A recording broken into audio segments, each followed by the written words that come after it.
Hello दोस्तों, मैं Narendra UP GK की इस क्लास में आपका बहुत-बहुत स्वागत करता हूं। आज की यूपी जीके की क्लास में हम पढ़ेंगे जो उत्तर प्रदेश का नदी तंत्र है, यानी कि उत्तर प्रदेश की जो नदियां हैं उनके बारे में, यानी कि ड्रेनेज सिस्टम ऑफ यूपी इसके बारे में हम पढ़ेंगे। और अगर आपने पहले की क्लासें नहीं देखी हैं, तो यूट्यूब चैनल पर आपको पूरी प्लेलिस्ट मिल जाएगी, तो वहाँ से आप पूरी की पूरी क्लासें देख सकते हैं। वहाँ डेली क्लासें अपडेट होती रहती हैं, ठीक है? तो आज की क्लास हम स्टार्ट करते हैं। उत्तर प्रदेश की जो नदियाँ हैं, ये हमने मैप लिया है। इस मैप में हम देखेंगे कि उत्तर प्रदेश में जो नदियाँ हैं वो 3 भागों में विभाजित होती हैं, यानी कि हिमालय से निकलने वाली नदियाँ और जो मैदानी भाग हैं यहाँ से निकलने वाली नदियाँ और जो पठारी क्षेत्र हैं यहाँ से निकलने वाली नदियाँ, ठीक है? तो हिमालय से निकलने वाली नदियाँ जैसे कि गंगा हो गई, यमुना हो गई, रामगंगा हो गई, तो ये सारी की सारी नदियाँ कैसी हैं? जो हिमालय से निकलती हैं। हिमालय से जैसे कि आपने देखा है गंगा निकलती है, और गंगा कहाँ से निकलती है? उत्तराखंड से निकलती है। कहाँ से निकलती है? उत्तराखंड से निकलती है और उत्तराखंड से जब निकलती है तब इसका नाम होता है भागीरथी। क्या होता है? भागीरथी इसका नाम होता है। यहाँ कहीं देवप्रयाग है और देवप्रयाग में ये एक धारा आ रही है अलकनंदा। ये क्या है? अलकनंदा। ये क्या है? अलकनंदा। और ये क्या है? भागीरथी। ये क्या है? भागीरथी। तो भागीरथी और अलकनंदा देवप्रयाग में मिल जाती हैं, तो वहाँ से ये गंगा कहलाती है। जब दोनों नदियाँ मिल जाती हैं, कौन-कौन सी? भागीरथी और अलकनंदा, उसके बाद हम इसको गंगा कहते हैं।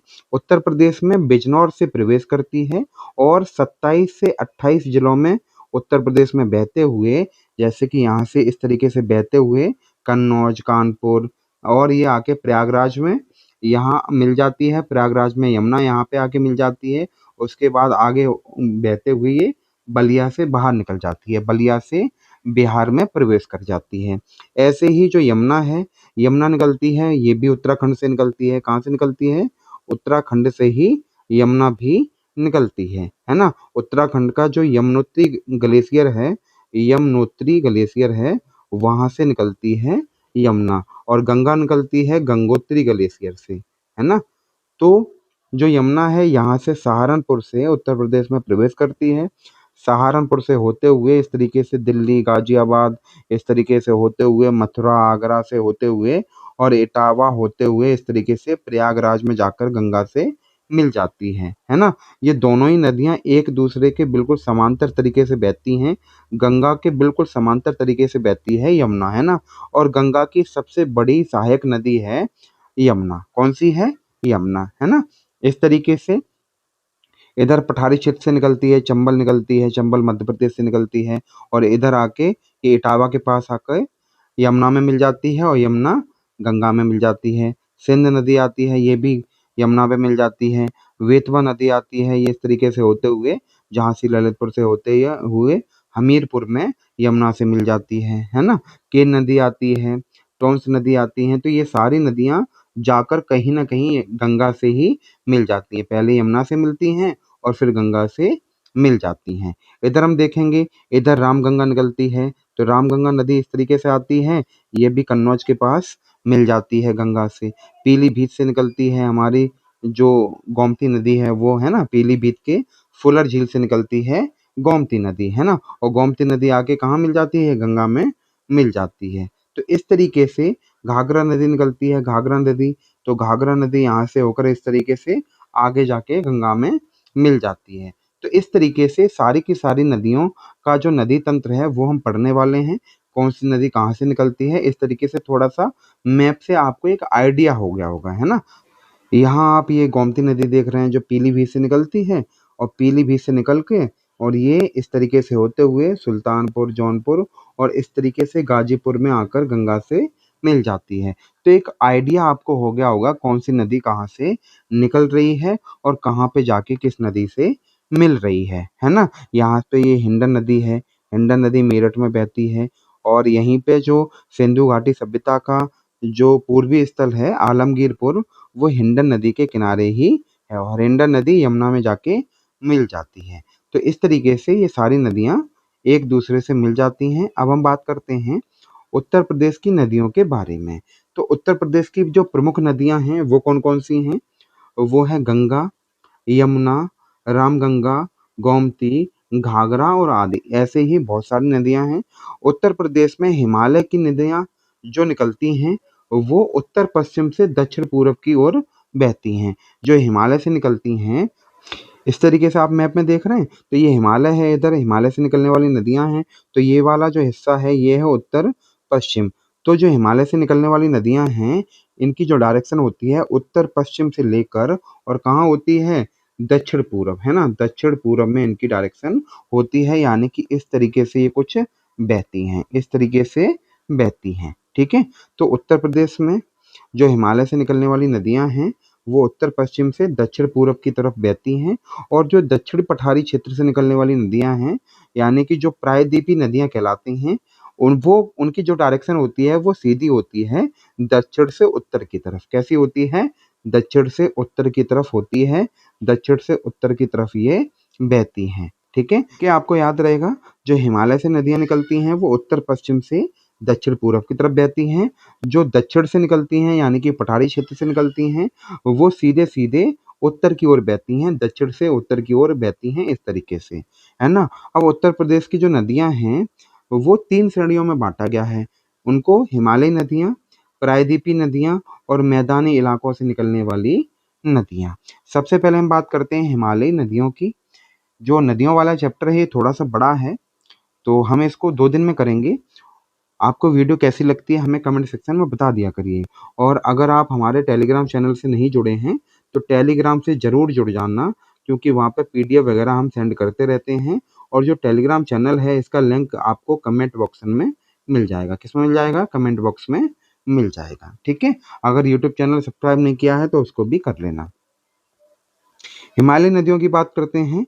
इनका जो उद्गम है वो हिमालय से होता है। ये बारहमासी नदियाँ होती हैं क्योंकि इनमें जो पानी है वो हमेशा बहता रहता है, क्योंकि इनको पानी की आवश्यकता वो जो होती है वो हिमालय से पूर्ति हो जाती है। इन्हें किसी भी बरसात वगैरह की ज़रूरत नहीं होती है, तो हिमालय से निकलती हैं तो इसलिए बारहमासी होती हैं, यानी कि 12 महीने बहती हैं, 24 घंटे 12 महीने बहती हैं। सदाबहार नदियाँ भी इनको कहा जाता है क्योंकि इनमें सदा पानी रहता है। सदा नीरा भी इनको कहा जाता है, सदा जल इनमें रहता है, इसीलिए इनको ये सब नाम कहे जाते हैं। बारहमासी नदियाँ, सदाबहार नदियाँ, सदानीरा नदियाँ, क्योंकि इनमें हमेशा जल रहता है। गंगा और उसकी जो सहायक नदियाँ हैं ये उत्तर प्रदेश में बहती हैं, है ना। उत्तर प्रदेश में ज़्यादा बहती हैं, जैसे कि गंगा हो गई, यमुना हो गई, रामगंगा हो गई, बाणगंगा हो गई, घाघरा नदी हो गई, राप्ती नदी हो गई, हिंडन नदी हो गई। ये जो नदियाँ हैं ये उत्तर प्रदेश में बहती हैं। मैदानी नदियों की बात करते हैं, तो जो मैदानी नदियाँ हैं इनका उद्गम जो होता है वो मैदानी भाग से होता है। कहाँ से होता है, मैदानी भाग से होता है उत्तर प्रदेश में। जल की जो प्राप्ति है, अब ये कहीं हिमालय से तो निकल नहीं रही है जो हमेशा जल इनमें मिलेगा। इनकी जो जल की प्राप्ति है ये बरसात से होती है। किससे होती है, बरसात से होती है। और जो जमीन से झीलें वगैरह निकलती हैं, जो जल स्रोत होते हैं उनसे जल की आपूर्ति ये करती हैं, जैसे कि गोमती नदी हो गई, सई नदी हो गई, कर्मनाशा नदी हो गई, तमसा नदी हो गई, इत्यादि, है ना। पठारी नदियों की बात करते हैं। इनका जो उद्गम होता है वो पठार से होता है, यानी कि पठारी क्षेत्र से होता है। जल की प्राप्ति होती है पूर्ण रूप से वर्षा पर निर्भर होती है। किस पे, वर्षा पर निर्भर होती है। और इन्हें हम बरसाती नदियां भी कहते हैं। क्या कहते हैं, बरसाती नदियां भी कहते हैं। ये गर्मी में सूख जाती हैं और जैसे ही बारिश का मौसम आता है, बारिश होने लगती है, तो नदियां फिर से हरी भरी हो जाती हैं। जैसे कि चंबल नदी है, बेतवा नदी है, केन नदी है, टोंस नदी है, सोन नदी है। तो इस तरीके से ये जो नदियां हैं ये पठारी नदियां हैं। कैसी हैं, पठारी नदियां हैं। इसके बाद हम बात करते हैं हिमालय नदियों की विस्तार से। सबसे पहले हम बात करते हैं गंगा नदी की। किसकी, गंगा नदी की बात करते हैं। गंगा नदी का जो बेसिन है, ये संपूर्ण गंगा नदी का जो बेसिन है वो है 79.2%। कितना है, 79.2% है भारत में, है ना। जो पूरी की पूरी गंगा नदी है तो भारत में उसका जो बेसिन है वो है 79.2%। बेसिन क्या होता है इसको समझ लीजिए। बेसिन होता है कोई नदी है और जो उसकी सहायक नदियां हैं उनके द्वारा जितनी भूमि प्रवाहित हो रही है, यानी कि जितनी भूमि पर जल फैल रहा है, तो वो संपूर्ण भूमि क्या कहलाती है, उस नदी का बेसिन कहलाती है। तो जो गंगा नदी है उसका जो बेसिन है वो 79.2% है भारत में, है ना। और इसका 79.2% का 34.7% हिस्सा उत्तर प्रदेश और उत्तराखंड में आता है। ठीक है, उत्तर प्रदेश और उत्तराखंड दोनों को मिलाकर कितना हिस्सा आता है?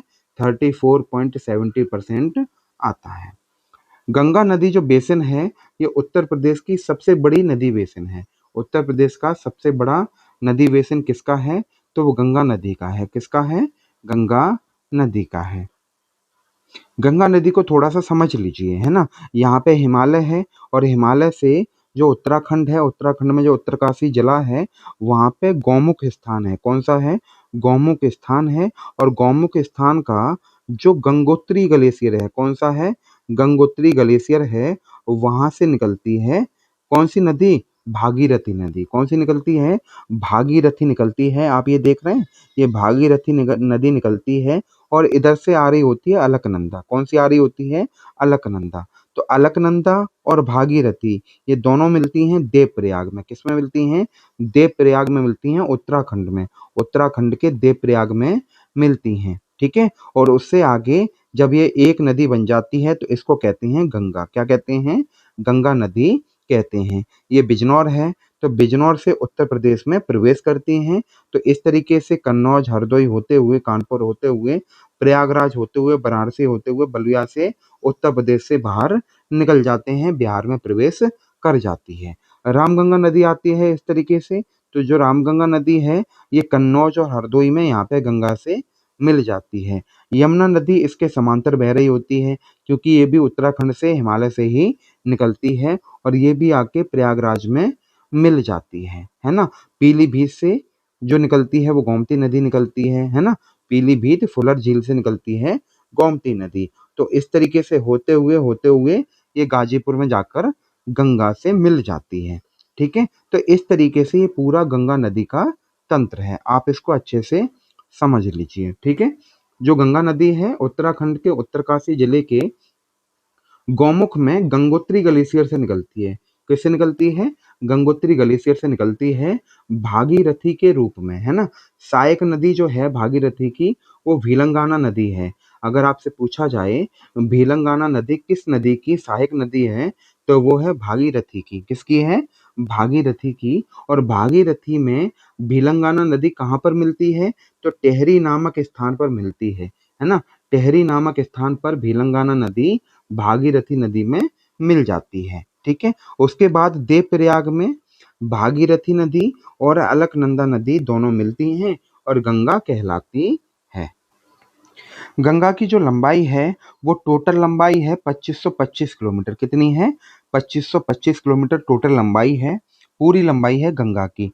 और इसमें से उत्तर प्रदेश में कितनी लंबाई है? तो वो है 1450 किलोमीटर, है ना। 1450 किलोमीटर लंबाई उत्तर प्रदेश में है गंगा की टोटल, है ना। गंगा उत्तर प्रदेश और बिहार की सीमा पर 110 किलोमीटर बहती है, ये भी आपको याद रखना है। गंगा भारत और उत्तर प्रदेश की सबसे लंबी नदी है। भारत की भी सबसे लंबी नदी तो वो गंगा है, और उत्तर प्रदेश की भी सबसे लंबी नदी तो वो गंगा है। गंगा मैंने अभी बताया उत्तर प्रदेश के बिजनौर से उत्तर प्रदेश में प्रवेश करती है और लगभग 28 जिलों से बहती हुई बलिया से बिहार में प्रवेश कर जाती है, यानी कि उत्तर प्रदेश से बाहर निकल जाती है। अब एक डाउट होता है थोड़ा सा बच्चों को, कहीं कहीं 27 जिले भी लिख कर आते हैं और लगभग 28 जिले ज़्यादा लिख कर आते हैं, क्योंकि एग्जामिनर ने 28 जिले को आंसर सही माना था एक बार, है ना। तो अगर ऑप्शन में 27 होगा तो 27 लगा देना, 28 होगा तो 28 लगा देना, दोनों ऑप्शन में आपको नहीं मिलेंगे। ठीक है, तो जो गंगा है वो 28 जिलों से होकर बहती है और बलिया से होकर बिहार में प्रवेश कर जाती है। गंगा नदी उत्तराखंड, उत्तर प्रदेश, बिहार, झारखंड राज्यों से बहते हुए पश्चिम बंगाल पहुंचती है। कहाँ पहुंचती है? पश्चिम बंगाल पहुंचती है। यहीं पर फरक्का बांध है ना। और फरक्का बांध से ये दो शाखाओं में विभाजित हो जाती है। एक शाखा है बांग्लादेश में प्रवेश करती है और दूसरी शाखा है, यानी कि दूसरी वितरका है, वो पश्चिम बंगाल में प्रवेश करती है। दो शाखा यानी कि दो वितरका में बट जाती है। पहली वितरका जो बांग्लादेश में प्रवेश करती है, इसे पद्मा कहते हैं। और जो दूसरी वितरका है जो पश्चिम बंगाल में प्रवेश करती है, इसे हुगली कहते हैं। क्या कहते हैं? हुगली कहते हैं, और यहाँ से आगे चलकर बंगाल की खाड़ी में गिर जाती है। ठीक है, तो इस तरीके से पश्चिम बंगाल पहुंचती है और फर्रुखाबाद से दो वितरकाओं में बट जाती है गंगा नदी। गंगा को 2008 में भारत की राष्ट्रीय नदी का दर्जा दिया गया। कब दिया गया? 2008 में। इसको आप पूरा लिख लेना, यहाँ 4 नवंबर और लिख लेना। क्या लिख लेना? 4 नवंबर। ठीक है, 4 नवंबर 2008 को ये भारत की राष्ट्रीय नदी का दर्जा दिया गया था। किसको? गंगा नदी को। कौन कौन से शहर? मेरठ बसा हुआ है गंगा के किनारे, अमरोहा बसा हुआ है, हापुड़ बसा हुआ है, बुलंदशहर बसा हुआ है, अलीगढ़ बसा हुआ है। और फिर सबसे ज़्यादा पूछा जाता है, जैसे कि संभल बसा हुआ है, बदायूं बसा हुआ है, कासगंज बसा हुआ है, फर्रुखाबाद गंगा के किनारे है, शाहजहांपुर गंगा के किनारे है, कन्नौज, कानपुर, कानपुर देहात, कौशाम्बी, प्रयागराज, है ना। प्रयागराज में यमुना गंगा से आकर मिलती है।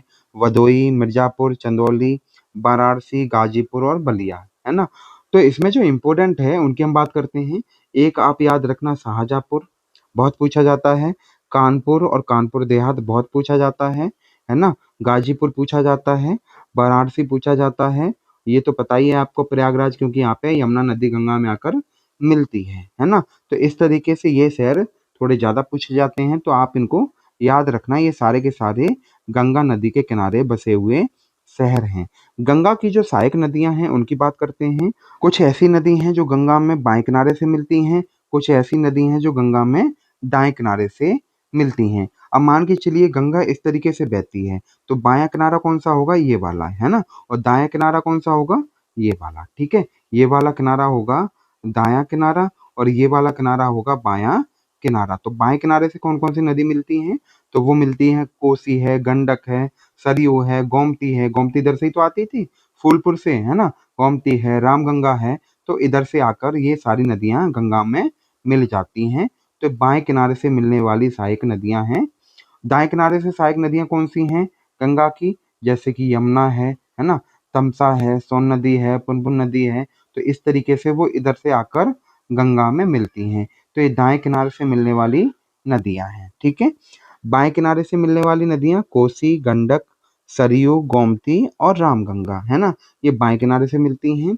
और दाएं किनारे से मिलने वाली नदियां यमुना नदी, तमसा नदी, सोन नदी, पुनपुन नदी, दामोदर नदी। इस तरीके से ये हैं दाएं किनारे से मिलने वाली नदियां, है ना। अब जो प्रयाग हैं उनकी बात कर लेते हैं। कितने प्रयाग हैं? 5 प्रयाग हैं, ये आपको याद रखने हैं। विष्णु प्रयाग है, नंद प्रयाग है, कर्ण प्रयाग है, रुद्र प्रयाग है और देव प्रयाग है। विष्णु प्रयाग में धौली गंगा और अलकनंदा मिलती है। नंद प्रयाग में नंदाकिनी और अलकनंदा मिलती है। कर्ण प्रयाग में पिंडर और अलकनंदा मिलती है। रुद्र प्रयाग में मंदाकिनी और अलकनंदा मिलती है। देव प्रयाग में भागीरथी और अलकनंदा मिलती है ना। कौन मिलती है? देव प्रयाग में भागीरथी और अलकनंदा मिलती है। ठीक है, अब इनको हम कैसे याद करें? ये मैंने ट्रिक बनाई थी, बड नन कप रम बड, है ना। बड नन कप रम बड, ये ट्रिक है। इसकी तरीके से आप बहुत आसानी से याद कर सकते हैं। कैसे? बी से विष्णु प्रयाग, कौन मिलता है? अलकनंदा और धौली गंगा। ठीक है, विष्णु प्रयाग में अलकनंदा और धौली गंगा मिलती है। ऐसे ही नंद प्रयाग में अलकनंदा और नंदाकिनी मिलती है। ऐसे ही कर्ण प्रयाग में अलकनंदा और पिंडर मिलती है। ऐसे ही रुद्र प्रयाग में अलकनंदा और मंदाकिनी मिलती है ना। ऐसे ही देव प्रयाग में अलकनंदा और भागीरथी मिलती है। ठीक है, भागीरथी और अलकनंदा मिलती है देव प्रयाग में। इसको थोड़ा सा जो लास्ट वाला है इसको पलट देना, इसमें बाद में देव प्रयाग है, बाकी सब में पहले प्रयाग हैं। ठीक है, इस तरीके से आप याद कर लेंगे। विष्णु प्रयाग में अलकनंदा और धौली गंगा, नंद प्रयाग में अलकनंदा और नंदाकिनी, कर्ण प्रयाग में अलकनंदा और पिंडर, रुद्र प्रयाग में अलकनंदा और मंदाकिनी, है ना। और देव प्रयाग में भागीरथी और अलकनंदा। तो इस तरीके से पांचों के पांचों प्रयाग आपको याद हो जाएंगे। ठीक है, इसके बाद हम बात करते हैं यमुना नदी की। तो यमुना नदी, थोड़ा सा मैप देखिए आप। यमुना नदी मैंने बताया था अभी आपको, कहाँ से निकलती है? यमुनोत्री ग्लेशियर से निकलती है, उत्तराखंड से। है ना। कहाँ से निकलती है? उत्तराखंड के यमुनोत्री ग्लेशियर से निकलती है और ये हमारी यमुना नदी है। इस तरीके से होते हुए प्रयागराज में मिल जाती है। दिल्ली, मथुरा, आगरा से होते हुए इटावा में यहाँ चंबल नदी आकर मिलती है ना। और आगे बढ़ेंगे तो हमीरपुर में बेतवा नदी आकर मिलती है, यमुना से ही मिलती है ना। ललितपुर से होते हुए आती है और हमीरपुर में यमुना नदी से मिल जाती है बेतवा नदी, है ना। केन नदी आती है और केन नदी बांदा में आकर यमुना नदी से मिल जाती है और यमुना नदी प्रयागराज में गंगा नदी से मिल जाती है। गंगा नदी बिजनौर से उत्तर प्रदेश में प्रवेश करती है और इस तरीके से होते हुए बलिया से बिहार में प्रवेश कर जाती है। तो ये है यमुना नदी का नदी तंत्र यानी कि ग्राफ, ठीक है। जो गंगा की हिमालय नदी से निकलने वाली एकमात्र नदी है यमुना नदी, है ना। यमुना नदी गंगा की जो सहायक नदियां हैं उनमें एकमात्र नदी ऐसी है जो हिमालय से निकलती है। इसका अन्य नाम क्या है? इसका अन्य नाम है कालिंदी। यमुना नदी को कालिंदी भी कहा जाता है। गंगा की सबसे लंबी नदी है और सबसे महत्वपूर्ण सहायक नदी है। कौन सी नदी है? वो है यमुना। कौन सी है? यमुना, ठीक है, याद रखेंगे। इसके बाद यमुना का जो उद्गम है वो कहाँ से होता है? उत्तराखंड के गढ़वाल क्षेत्र में बंदरपूछ चोटी के पास यमुनोत्री ग्लेशियर से होता है। कहाँ से होता है? यमुनोत्री ग्लेशियर से होता है, उत्तराखंड से, है ना। बंदरपूछ चोटी के पास, ये आपको याद रखना है। जो यमुना नदी है अभी मैंने बताया था ऊपर, सहारनपुर से उत्तर प्रदेश में प्रवेश करती है और गंगा के समानांतर बहती है, यानी कि गंगा के बिल्कुल ऐसे गंगा बहती है और ऐसे यमुना बहती है, तो गंगा के समानांतर समांतर बहती है ना। यमुना की जो कुल लंबाई है वो है 1376 किलोमीटर। कितनी है? 1376 किलोमीटर है। इसमें उत्तर प्रदेश में कितनी है? तो वो है 950, है ना। और गंगा की कितनी थी? 1450, है ना। यमुना की कितनी है? 970। कितनी है? 970। उत्तर प्रदेश में यमुना की लंबाई 970 है। 30 किलोमीटर हिमाचल प्रदेश और उत्तर प्रदेश की सीमा पर बहती है। 328 किलोमीटर हरियाणा और उत्तर प्रदेश की सीमा पर बहती है। 48 किलोमीटर दिल्ली में बहती है। तो इस तरीके से टोटल 1376 किलोमीटर इसकी लंबाई है, ठीक है। प्रयागराज में गंगा में मिल जाती है यमुना नदी, सभी को पता है। गंगा के साथ मिलकर ये गंगा यमुना दोआब क्षेत्र का निर्माण करती है। जो मैदानी भाग है ना, जैसे ऊपर जो आपने मैप देखा होगा, इस तरीके से मैं बनाने की कोशिश करता हूँ। ये हमारा उत्तर प्रदेश का मैप है ना। मैं उत्तर प्रदेश का मैप बनाना सीख गया हूँ, आप देखिए, है ना। यहाँ पे तराई और भाबर क्षेत्र है ऊपर, और यहाँ पे आता है जो बीच वाला मैदान है, ये है गंगा का मैदान। कौन सा है? गंगा का मैदान। तो जो गंगा का मैदान है इसको कहा जाता है गंगा यमुना का दोआब क्षेत्र। क्या कहा जाता है?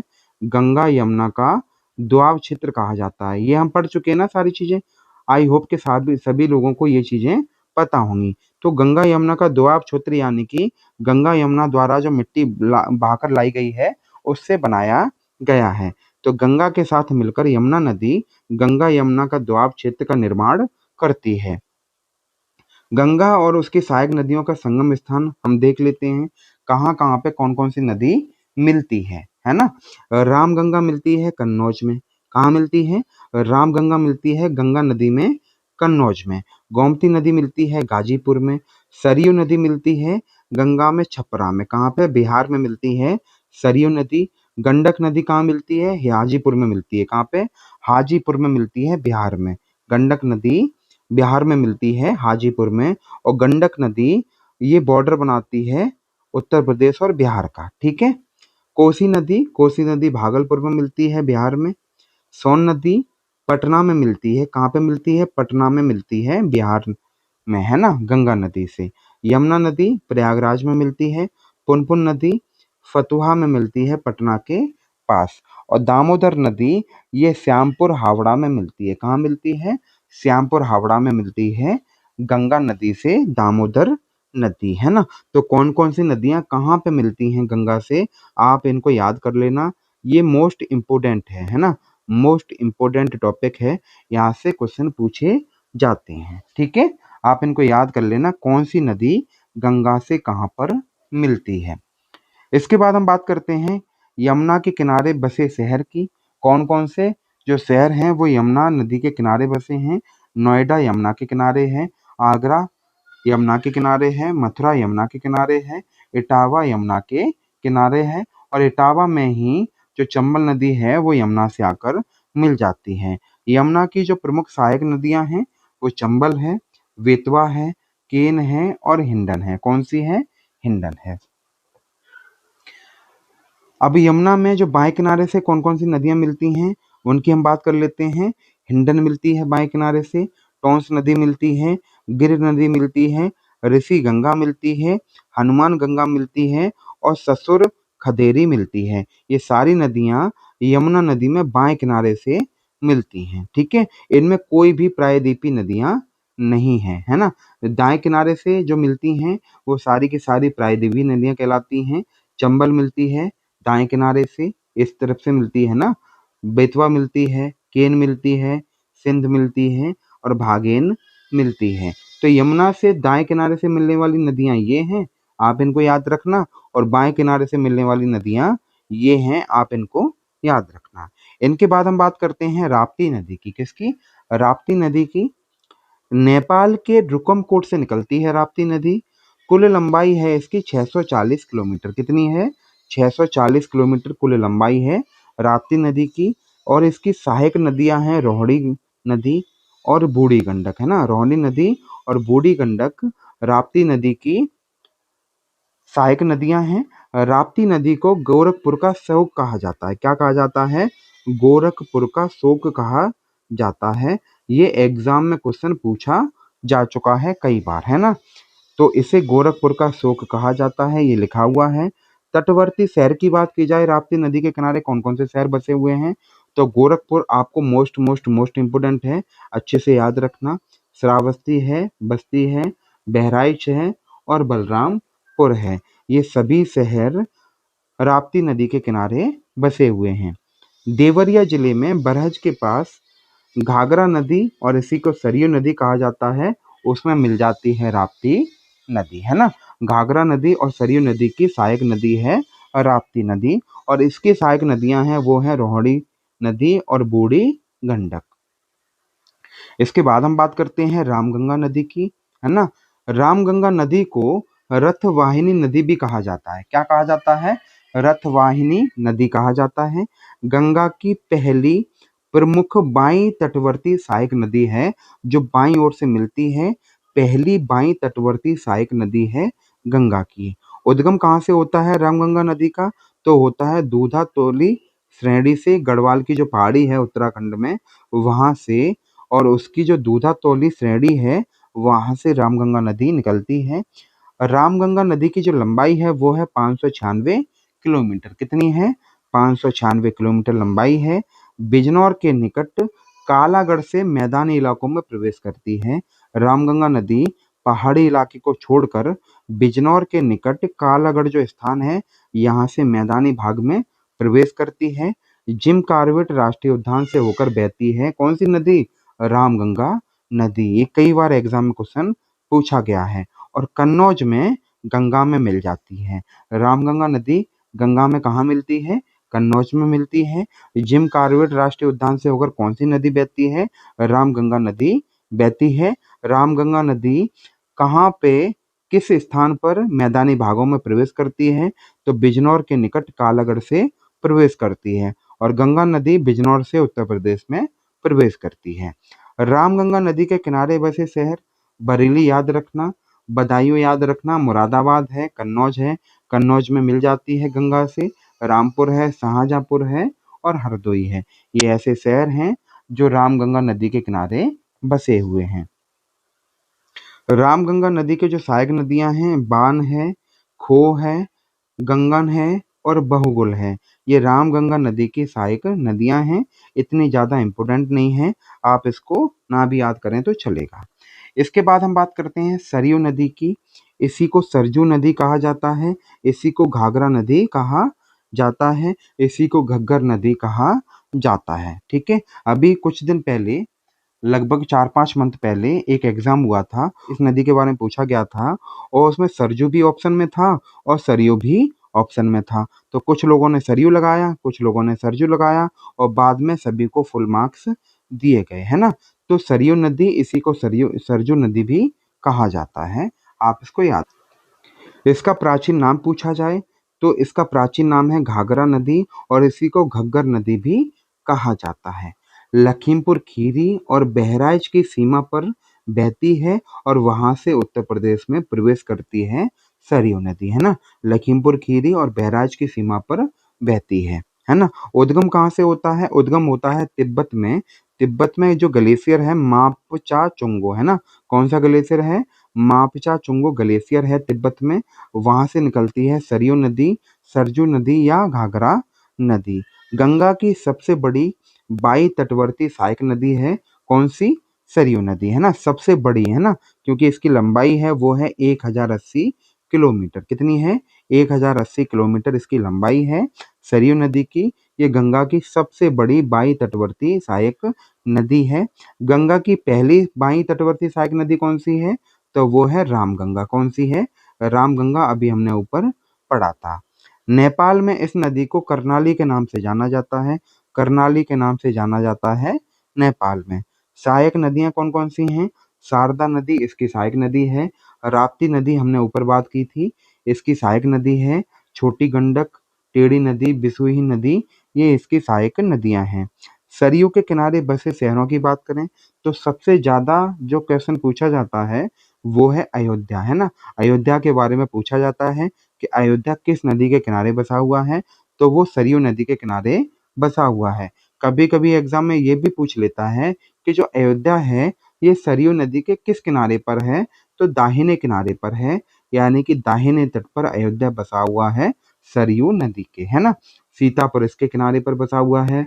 गोंडा है, बाराबांकी है, अंबेडकर नगर है, मऊ है, बस्ती है, बलिया है, लखीमपुर खीरी है और बहराइच है ना। ये जो शहर हैं ये सरयू नदी के किनारे बसे हुए हैं। आपको अयोध्या तो बिल्कुल भी भूलना नहीं है ना। इसके बाद हम बात करते हैं राप्ती नदी। अभी मैंने बताया जो सरयू नदी की सहायक नदी थी, ये देवरिया के बरहज में इससे मिल जाती है। किससे? सरयू नदी से, है ना। आजमगढ़ के पास तमसा नदी मिल जाती है। आजमगढ़ के पास मिल जाती है तमसा नदी सरयू नदी से। सरयू बलिया के पास छपरा में गंगा में मिल जाती है। और जो सरयू नदी है ये गंगा की सहायक नदी है, और गंगा में कहाँ मिलती है? बलिया के पास छपरा स्थान पर गंगा में मिल जाती है। ठीक है। इसके बाद हम बात करते हैं शारदा नदी। इसी को काली नदी भी कहा जाता है। क्या कहा जाता है? काली नदी भी कहा जाता है। इसका उद्गम होता है पिथौरागढ़ उत्तराखंड से। कहाँ से? उत्तराखंड के पिथौरागढ़ स्थान से इस नदी का उद्गम होता है, शारदा नदी का। और इसका जो स्थान है काला पानी नामक स्थान, यहाँ से इसका उद्गम होता है। कुमायूं में गौरी गंगा कहा जाता है। मैदानी इलाकों में जब प्रवेश करती है तो इसी नदी को काली गंगा कहा जाता है। काली गंगा के नाम से शारदा नदी को जाना जाता है। मैदानी इलाकों में कहाँ से प्रवेश करती है? तो उत्तराखंड के जो टनकपुर स्थान है यहाँ से मैदानी भागों में प्रवेश करती है शारदा नदी। कहाँ से? उत्तराखंड के टनकपुर स्थान से। शारदा नदी की जो सहायक नदियां हैं वो है धर्मा और लिसाड़। ये सहायक नदियां हैं शारदा नदी की। शारदा नदी की जो कुल लंबाई है वो है 350 किलोमीटर। एक एग्जाम में क्वेश्चन ये पूछा गया है कि शारदा नदी नेपाल के साथ पूर्वी सीमा बनाती है। नेपाल के साथ पूर्वी सीमा पर बहती है कौन सी नदी? शारदा नदी, है ना। तो नेपाल से सीमा बनाती है शारदा नदी। पीलीभीत में, है ना, उत्तर प्रदेश के पीलीभीत में ये प्रवेश करती है उत्तर प्रदेश में। कहाँ से? पीलीभीत से। और बहराम घाट सीतापुर के पास सरयू नदी में मिल जाती है। ये सरयू नदी की सहायक नदी है। और सरयू नदी में कहाँ मिलती है? बहराम घाट सीतापुर के पास सरयू नदी में मिल जाती है शारदा नदी। ठीक है।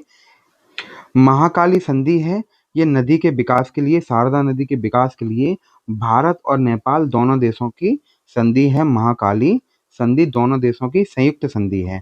ऊपरी शारदा बैराज, निचला शारदा बैराज और टनकपुर बैराज इसी नदी पर स्थित हैं, शारदा नदी पर, है ना। तो ये बैराज भी आप याद रखना। ऊपरी शारदा बैराज शारदा नदी पर है, निचला शारदा बैराज ये शारदा बैराज के नाम से ही आपको याद हो जाएगा, है ना, शारदा नदी पर है।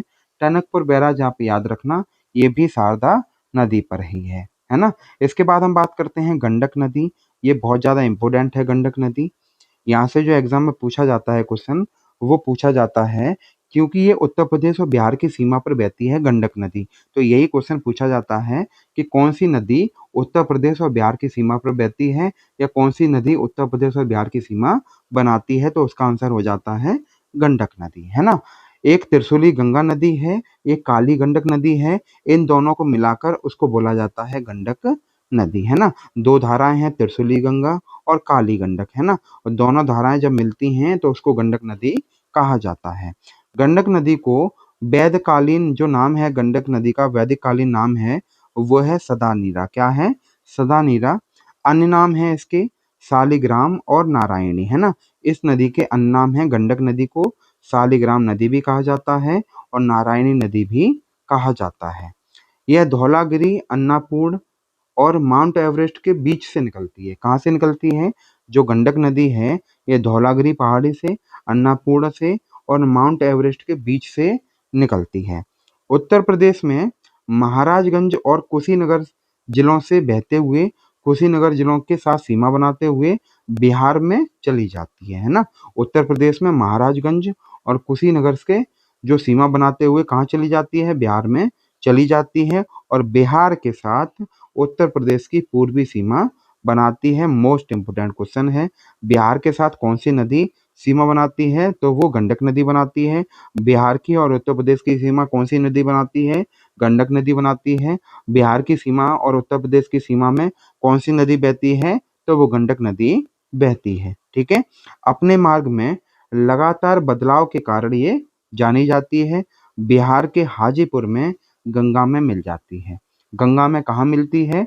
बिहार के हाजीपुर में, ठीक है। तो बिहार के हाजीपुर में गंगा में मिल जाती है, ठीक है। तो इस तरीके से हमने ये गंडक नदी पढ़ लिया। त्रिशूली गंगा और काली गंडक दोनों को मिलाकर गंडक नदी कहा जाता है। थोड़ा सा क्विक रिवीजन करते हैं 5 मिनट का, इससे थोड़ा सा आपको याद हो जाएगा, है ना। सबसे पहले हमने बात की थी कि जो नदियां हैं उत्तर प्रदेश की, उनको 3 भागों में बांटा गया है। हिमालयी नदियां, प्रायद्वीपीय नदियां और मैदानी इलाके वाली जो नदियां हैं। हिमालयी नदियां हिमालय से निकलती हैं, बारहमासी होती हैं, क्योंकि हिमालय से निकलती हैं तो सदा इसमें पानी भरा रहता है। प्रायद्वीपीय नदियां जो पठारी क्षेत्र से निकलती हैं, है ना, इनका जो स्रोत होता है वो वर्षा से होता है। और जो मैदानी इलाकों से निकलती हैं, इनका स्रोत भी वर्षा होता है और जो जल स्रोत होते हैं वो होते हैं, है ना। तो इस तरीके से हमने इनको पढ़ लिया था। और उसके बाद हमने गंगा पढ़ा था। गंगा का जो नदी बेसिन है, ये उत्तर प्रदेश का सबसे बड़ा नदी बेसिन है। उत्तराखंड के उत्तरकाशी जिले से गंगोत्री ग्लेशियर से निकलती है ना। देवप्रयाग में भागीरथी अलकनंदा मिलती है, उसके बाद गंगा कहलाती है। लंबाई याद रखना, उत्तर प्रदेश में 1450 किलोमीटर की जो लंबाई है, 28 जिलों से होकर उत्तर प्रदेश में बहती है गंगा नदी। और गंगा नदी उत्तर प्रदेश में बिजनौर से उत्तर प्रदेश में प्रवेश करती है और बिहार में बलिया से होकर प्रवेश कर जाती है, यानी बाहर निकल जाती है। गंगा नदी उत्तराखंड, उत्तर प्रदेश, बिहार, झारखंड राज्यों से होते हुए पश्चिम बंगाल पहुंचती है। यहाँ से 2 हिस्सों में बट जाती है। एक हिस्सा बांग्लादेश पहुंच जाता है, जिसको पद्मा कहा जाता है। दूसरा हिस्सा पश्चिम बंगाल पहुंचता है, जिसे हुगली कहा जाता है ना। और गंगा को 4 नवंबर 2008 में भारत की राष्ट्रीय नदी का दर्जा दिया गया था। इसके बाद जो गंगा की सहायक नदी हैं, बाएं किनारे से मिलने वाली, दाएं किनारे मिलने वाली, ये आप याद रखना। विष्णु प्रयाग, ये आप जरूर याद रखना, यहाँ से क्वेश्चन पूछ लिए जाते हैं। तो विष्णु प्रयाग, अलकनंदा और धौली गंगा, नंद प्रयाग, अलकनंदा और नंदाकिनी, कर्ण प्रयाग, अलकनंदा और पिंडर, और रुद्र प्रयाग, अलकनंदा और मंदाकिनी, और जो ये है देव प्रयाग, ये है अलकनंदा और भागीरथी, है ना। इनके मिलने से ये प्रयाग बनते हैं, ठीक है। इनको अच्छे से याद रखना। यमुना नदी, इसको कालिंदी के नाम से जाना जाता है। गंगा की सबसे बड़ी, सबसे लंबी, सबसे प्रमुख सहायक नदी है, जो उत्तराखंड से निकलती है। उत्तराखंड के गढ़वाल क्षेत्र के यमुनोत्री ग्लेशियर से निकलती है। 1376 कुल लंबाई है और उत्तर प्रदेश में सहारनपुर से प्रवेश करती है। प्रयागराज में गंगा में मिल जाती है, आप ये याद रखना, ठीक है। ये जरूर याद रखना कौन सी नदी कहाँ पर मिलती है। रामगंगा नदी गंगा में कन्नौज में मिलती है। गोमती नदी गंगा में गाजीपुर में मिलती है। सरयू नदी गंगा में छपरा में मिलती है बिहार में। गंडक नदी गंगा में हाजीपुर बिहार में मिलती है। कोसी नदी गंगा में भागलपुर बिहार में मिलती है। सोन नदी पटना बिहार में मिलती है गंगा में। यमुना नदी प्रयागराज में मिलती है। पुनपुन नदी फतवा में पटना के पास गंगा में मिलती है। और दामोदर नदी श्यामपुर में हावड़ा में गंगा में मिलती है। राप्ती नदी नेपाल के रुकमकोट से निकलती है। कहाँ से निकलती है? नेपाल के रुकमकोट से निकलती है। कुल लंबाई कितनी है? 640 किलोमीटर होती है। और सबसे बड़ी बात कि गोरखपुर का शोक इसको कहा जाता है, ये चीज याद रखनी है। इसके बाद रामगंगा को रथवाहिनी नदी कहा जाता है। गंगा की पहली प्रमुख बाई तटवर्ती सहायक नदी है ना। दूधातोली श्रेणी से निकलती है उत्तराखंड से, ये चीज याद रखनी है। दूसरी याद रखनी है बिजनौर के निकट कालागढ़ से मैदानी इलाकों में प्रवेश करती है। और एक चीज ये याद रखनी है, जिम कॉर्बेट राष्ट्रीय उद्यान से होकर बहती है और कन्नौज में गंगा से मिल जाती है। इसके किनारे बसे शहर बरेली, बदायूं, मुरादाबाद, कन्नौज, रामपुर, शाहजहांपुर और हरदोई, है ना। ये चीज याद रखनी है। सरयू नदी लखीमपुर खीरी और बहराइच की सीमा पर बहते हुए उत्तर प्रदेश में प्रवेश करती है। मापचा चुंगो ग्लेशियर तिब्बत से ये निकलती है ना। नेपाल में इसे करनाली के नाम से जाना जाता है। और सबसे बड़ी बात जो याद रखनी है वो ये याद रखनी है कि अयोध्या इसके किनारे पर बसा हुआ है। सरयू नदी के दाहिने तट पर बसा हुआ है अयोध्या। ये चीज बहुत अच्छे से याद रखनी है। शारदा नदी, इसी को काली नदी कहा जाता है, ये चीज याद रखनी है ना। और इसको गौरी गंगा भी कहा जाता है। कुल लंबाई 350 किलोमीटर है। नेपाल के साथ पूर्वी सीमा बनाती है, ये चीज बहुत अच्छे से याद रखनी है। ठीक है। महाकाली संधि इसी नदी के विकास के लिए भारत और नेपाल में संयुक्त परियोजना है। गंडक नदी त्रिशूली गंगा और काली गंडक, इन दोनों को मिलाकर गंडक नदी कहते हैं। वैदिक कालीन जो नाम है गंडक नदी का वो है सदा नीरा। इसके अन्य नाम भी हैं, शालिग्राम भी कहा जाता है और नारायणी नदी भी कहा जाता है। ठीक है। ये धौलागिरी, अन्नपूर्णा, माउंट एवरेस्ट इनके बीच से निकलती है और उत्तर प्रदेश के महाराजगंज और कुशीनगर जिलों से सीमा बनाते हुए बिहार में प्रवेश कर जाती है। बिहार के साथ उत्तर प्रदेश की पूर्वी सीमा बनाती है, ये चीज याद रखनी है। बिहार और उत्तर प्रदेश की सीमा पर कौन सी नदी बहती है? गंडक नदी बहती है। बिहार और उत्तर प्रदेश की जो सीमा है वो कौन सी नदी बनाती है? गंडक नदी बनाती है। बिहार के साथ उत्तर प्रदेश की पूर्वी सीमा बनाती है। अपने मार्ग में लगातार बदलाव के लिए जानी जाती है। बिहार के हाजीपुर में गंगा में मिल जाती है। ठीक है। तो यहाँ तक ये हमारी आज की क्लास थी। आई होप कि आपको क्लास बहुत अच्छी लगेगी और आप हमें कमेंट करके बताना कि क्लास आपको कैसी लगी। अगर आपने अभी तक हमारा यूट्यूब चैनल सब्सक्राइब नहीं किया है तो उसको कर लेना। ठीक है। मिलते हैं नेक्स्ट क्लास में। Thank you.